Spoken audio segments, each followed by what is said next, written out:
കേരളത്തിലെ സ്വയംഭരണ അവകാശമുള്ള ഏറ്റവും രീതിയിൽ പ്രവർത്തിക്കുന്ന മാർ ഇവാനിയോസ് കോളേജ് തിരുവനന്തപുരം. പറഞ്ഞതുപോലെ വിദ്യാനഗർ ചവിട്ടി നിൽക്കുന്ന മണ്ണ് വളരെ അനുഗ്രഹീതമായ സ്ഥലമാണ്. ഏതാണ്ട് 18ഓളം സ്ഥാപനങ്ങളാണ് ഈ മണ്ണിലുള്ളത്. ഇവിടെ സ്ഥാപിതമായ ആദ്യത്തെ കലാലയമാണ് ഓട്ടോണമസ് കോളേജ്.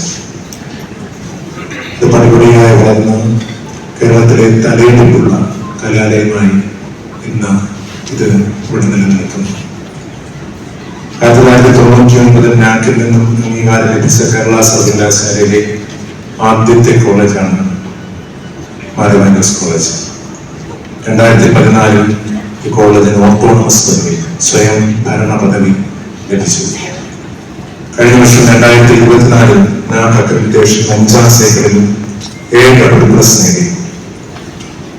കേരള സർവകലാശാലയിൽ 5ാം സൈക്കിൾ അക്രഡിറ്റേഷൻ എത്തുന്ന ആദ്യത്തെ കോളേജ് എന്ന പദവി കോളേജിനുണ്ട്. കഴിഞ്ഞ വർഷം മുതൽ 4 വർഷ ബിരുദ കോഴ്സുകൾ ഇവിടെ നടപ്പിലായി. 2025 വർഷത്തെ 4 വർഷ ബിരുദ കോഴ്സുകളുടെ ഔദ്യോഗികമായ ഉദ്ഘാടനമാണ് ഇപ്പോൾ ഇവിടെ വെച്ച് നടത്തപ്പെടുന്നത്. ഈ ബിരുദ കോഴ്സുകളുടെ ഔദ്യോഗികമായ ഉദ്ഘാടനം നിർവഹിക്കുന്നത് മലങ്കര സുറിയാനി കത്തോലിക്ക സഭയുടെ തലവനും പിതാവും ഈ കോളേജിന്റെ രക്ഷാധികാരിയും മാനേജരും ഈ കോളേജിന്റെ ഗവേണിംഗ് ബോർഡ് ചെയർമാനുമായ അത്യഭിജ്ഞ ബസേലിയോസ് കർദിനാൾ ക്ലീമീസ് കാതോലിക്ക ബാവ തിരുമേനിയാണ്. ഈ കോളേജിനെ സംബന്ധിച്ചിടത്തോളം ഈ കോളേജിന്റെ അനുഗ്രഹീത സാന്നിധ്യമാണ് പിതാവ്. ഈ കോളേജിലെ എല്ലാ പ്രധാനപ്പെട്ട പരിപാടികളിലും കോളേജുമായി ബന്ധപ്പെട്ട എല്ലാ കാര്യങ്ങളിലും പിതാവിന്റെ സാന്നിധ്യം എപ്പോഴും ഈ കോളേജ് ആഗ്രഹിക്കുകയും പ്രതീക്ഷിക്കുകയും പിതാവ് നൽകുകയും ചെയ്യുന്നുണ്ട്. ഒരു പിതാവിനടുത്ത സ്നേഹത്തോടും വാത്സല്യത്തോടും കൂടി എപ്പോഴും ആവശ്യമായ നിർദ്ദേശങ്ങളും ഉപദേശങ്ങളും തിരുത്തലുകളും ഇടപെടലുകളും നടത്തുന്നതിന് വേണ്ടി ഈ കോളേജിനെ സംബന്ധിച്ചിടത്തോളം നല്ല സാന്നിധ്യമാണ്. ഈ കോളേജിലുള്ള എല്ലാവർക്കും എല്ലാവരും പിതാവാണ് അഭിസംബോധന ചെയ്യുന്നത്. അതിന്റെ അർത്ഥം ഒരപ്പനെടുത്ത സ്വാതന്ത്ര്യവും സ്നേഹവും എപ്പോഴും പിതാവ് ഈ കോളേജിൽ നൽകുന്നുണ്ട്. പിതാവിന്റെ മനസ്സിൽ എപ്പോഴും സവിശേഷമായ സാധനം ഓട്ടോണമസ് കോളേജിനുണ്ട്. ഇവിടെയുള്ള എല്ലാ സ്ഥാപനങ്ങൾക്കും നേതൃത്വം നൽകുന്നത് പിതാവാണ്. പിതാവ് പ്രത്യേകിച്ച് ഓരോ വർഷവും ഈ പ്രകാരം നടക്കുന്ന ഉദ്ഘാടന ചടങ്ങ്, കോഴ്സുകളുടെ ഔദ്യോഗികമായ ഉദ്ഘാടന ചടങ്ങ് എല്ലാ വർഷവും പിതാവ് ഇപ്രകാരം നമ്മളോടൊപ്പമുണ്ട്.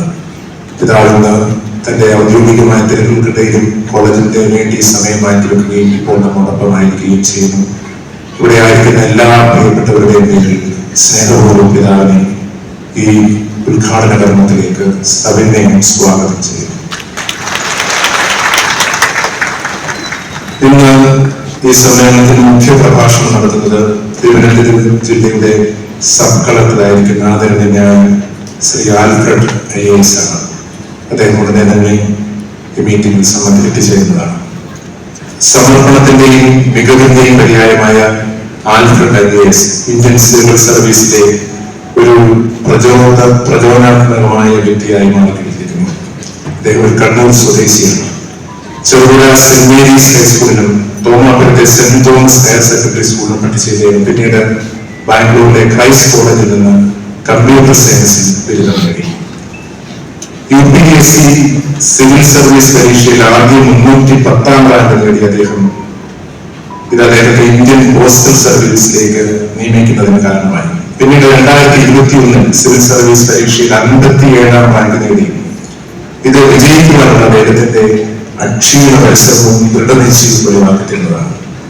അദ്ദേഹത്തിന്റെ വളരെ പ്രത്യേകതയായി ഞാൻ കണ്ടിട്ടുള്ള ഒരു കാര്യം, ഇദ്ദേഹം സോഷ്യൽ മീഡിയ പ്ലാറ്റ്ഫോമിൽ നിന്നും അകന്നു നിൽക്കുന്ന ഒരു വ്യക്തിയായിട്ടാണ് പലപ്പോഴും എല്ലാവരും ശ്രദ്ധിക്കപ്പെടുന്നത്. ഓൺലൈൻ സാന്നിധ്യത്തെക്കാൾ ജോലിക്ക് മുൻഗണന നൽകുന്ന ഇദ്ദേഹത്തിന്റെ പ്രതിബദ്ധത കാണിക്കുന്ന ഒരു കാര്യമായി എല്ലാവരും പറയുന്നതാണ്. വളരെ വിനയത്തോടുകൂടി അദ്ദേഹം നമ്മോടൊപ്പം എല്ലാവരോടും പെരുമാറുന്നു. അദ്ദേഹം ഉടനെ തന്നെ ഇവിടെ എത്തിച്ചേരും. അദ്ദേഹത്തിന്റെ സാന്നിധ്യത്തിലും വളരെ സ്നേഹപൂർവ്വം ഈ മീറ്റിംഗിലേക്ക് അദ്ദേഹത്തെ സ്വാഗതം ചെയ്തു.